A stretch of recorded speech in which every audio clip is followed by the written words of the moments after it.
And we are back on the Zero Hour. And with us, again, we always enjoy having her, is Gemma Tarlach, who's Senior Associate Editor with Discover Magazine. And Gemma, if you don't remember her biography from last time, has worked in Munich as a chambermaid, went to culinary school in New York, got a master's in journalism from Madison, and has been all over the world since then. Gemma, I'm still hung up on that. I love that you have that chambermaid in Munich in your biography. So let me start out by making you feel at home. Wo ist mein Lederhosen, Fräulein? Unbedingt. Das ist nicht so schön. Bitte. Oh, that's way above my head. But thanks so much for being with us. And listen, we were going to talk to you because you guys at Discover Magazine have been all over the April Fool's Day thing. We're almost at April Fool's Day now, and you guys did one of the famous ones. You've done a couple stories on it, but you guys had a great story back in 1995 that's gotten replayed a couple times, and that's the strange mole-like animal that melts ice tunnels with its head. And, for some reason, I just love that story, particularly the part, this is my favorite part, that it could answer the long-standing Antarctic mystery. What happened to the heroic polar explorer Philippe Poisson, who disappeared in Antarctica without a trace in 1837, and the experts saying emperor penguins can be as much as 4 feet tall. Poisson was 5'6". To the ice borers, he would have looked like a big penguin. Well, I'm glad you like that story because I have to admit, as we note in our current April issue, that story holds the record for provoking the largest amount of hate mail from readers. So it was one of those either love it or hate it stories, and people who hated it really, really, really hated it. So I'm glad you're not in that camp. So were you rebuked by the Friends of the Ice Borer Moles Association, or what made people mad about it? I mean, can't they understand that an April Fool's Day thing is a joke? Well, I think it's really interesting because this obviously happened way before my time at Discover, but we still, you were too busy doing mitered corners on beds in Munich. Okay, I'd like to one day explore why you're so obsessed with the chambermaid thing. That was a very small item on my resume, but never mind. But it's on your resume. It just feels random. That's all. I mean, I was a janitor. I swept up garbage at a shopping mall, in Nanuet, New York, but it's not on my resume. I just think it's cool that it's on your resume. And you can use the shopping mall thing against me anytime. I was one of those guys in the brown uniform with the thing that opens and the little broom, and you walk around and people say insulting things. That was me. So anyway, well, I have to admit, when people fixate on something on my resume, they tend to fixate on the fact that I lived in Antarctica for 20 months. But hey, different things for different folks. But talking about the wonderful, speaking of Antarctica, the Antarctic naked ice borer, I think it provoked so much mail, and we still get mail to this day, almost 20 years later. We'll get a random postcard or letter saying, hey, remember that story you did? Don't do stuff like that ever again. I think it's because, people really are concerned with the credibility of science. The credibility of science has been undermined a lot as, more and more it becomes a political issue, and people use it for their own agenda, and statistics, which always get misused pretty much throughout history. They're used and twisted and bent, and people, there's a large chunk of the population that, as we note in our April issue, actually thinks global warming and climate change is a hoax. So I think people take it very seriously. A lot of people, when a science magazine says something, they want it to be credible. And, our stuff is credible. We go through several rounds of editing and fact-checking and accuracy, detailed reporting, etc. But we like to have fun every now and then, and April Fool's is the perfect time to do it. Unfortunately, some readers don't agree. And well, let me ask you, I didn't expect to go off on this tangent, but it's kind of interesting. and you don't have to answer if it would make you uncomfortable.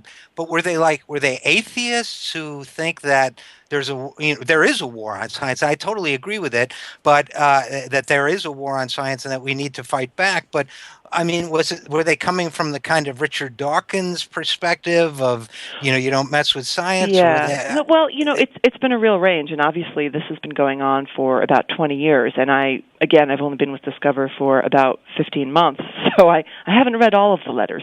But the ones Uh-huh. I've seen, and the ones we get today, they're people who are extremely sensitive about any kind of suggestion that science is anything but very straight, very rigorous, very sort of humorless. And the funny thing is, I think everything in life has an aspect of fun and humor. And kind of going off on another tangent, just last week I wrote about a new dinosaur discovered that the paleontologists were calling the chicken from hell, the 10-foot-tall chicken, and they just kept calling it hell's chicken, chicken from hell. I mean, that's clearly, the scientists having some fun. And I think it's crazy to think there's no room for humor in science. But just because of the beating science has taken in terms of, politicians, I think, some people are really uneasy about any suggestion that there's a little bit of fun in science, which is too Well, to bad. paraphrase Oscar Wilde, laughing well is the best revenge, as far as I'm concerned. So, do you know any other good hoax stories? Have Oh you my been gosh, how involved? much time do you have? Well, I don't know, 3 minutes, something like that. Two Okay. and a half. Hit me with a couple of your best shots. Well, there are the huge ones that are known around the world, whether it be crop circles or Piltdown Man, where they took a human skull and orangutan jaw, and serious folks were saying, yes, this is the missing link.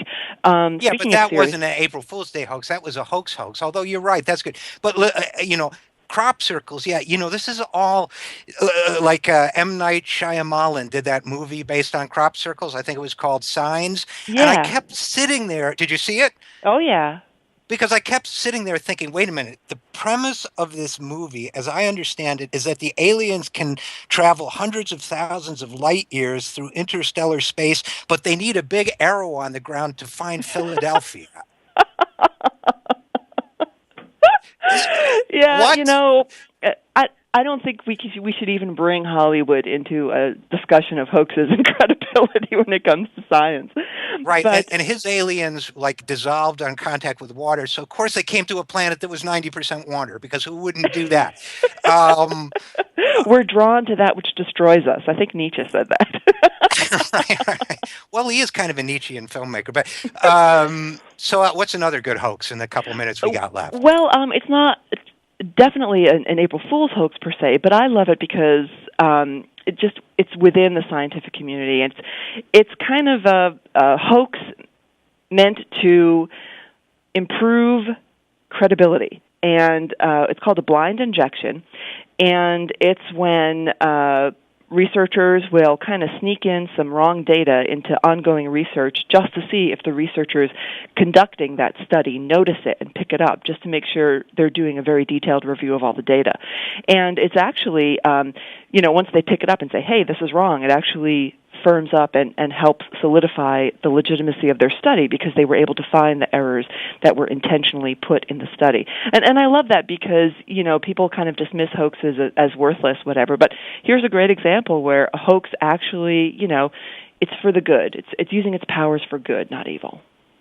Well, that is a great one, and I think we'll probably end on that. Although I think it's also worth noting that there were these guys. I don't know if they're still around who used to do the very funny science satires. The scientists themselves, they used to publish the Journal of Irreproducible Results. You Oh, remember those yeah. guys?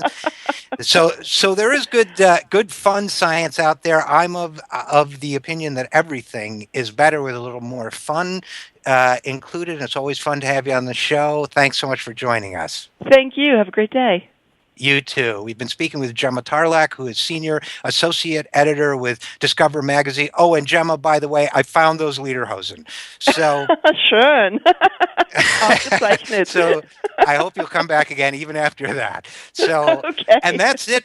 That's it for today. We've had another episode of the Zero Hour. We've talked about the rigging, cartels in technology and sports. We've talked in politics. We've talked about the invisible hand rigging the Hobby Lobby case. We've talked about the absurdity of their argument. And we've talked just in time for April Fool's Day about some of the great science hoaxes of all time.